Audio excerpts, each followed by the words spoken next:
షణ్ముఖ లింగాన్ని మనం ఎక్కడ దర్శించుకోవచ్చో తెలుసుకుందాం. అయితే 6 ముఖాలు గల షణ్ముఖలింగాన్ని పూజించే పద్ధతి ప్రస్తుతం లేదు. అయినా సరే, అసలు షణ్ముఖ లింగం అంటే ఏమిటి? ఏ ముఖం దేనిని చూస్తుందో తెలుసుకుందాం. షణ్ముఖ లింగం అత్యంత ఆసక్తికరంగా ఉంటుంది. ఈ లింగంలో 4 ముఖాలు 4 దిక్కులను చూస్తుండగా 5వ ముఖం ఆకాశాన్ని, 6వ ముఖం పాతాళాన్ని చూస్తుంటాయి. ఈ 6 ముఖాల నుంచి వెలువడిన తేజఃపుంజాలతో శివుడు సుబ్రహ్మణ్య స్వామిని సృజించాడని పురాణ కథనం. అలాగే పాలసముద్రాన్ని మధించినప్పుడు వెలువడిన హాలాహలాన్ని పరమేశ్వరుడు అధోముఖంతో స్వీకరించాడట. అయితే ప్రస్తుతం ఎక్కడ మనం షణ్ముఖ లింగాన్ని దర్శించుకోలేము.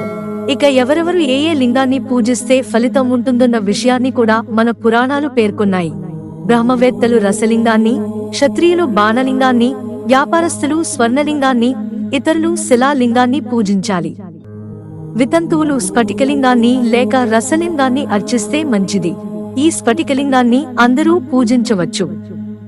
ఏ లింగాన్ని పూజించడం వల్ల ఫలితమన్న విషయాన్ని లింగ పురాణం వివరించింది.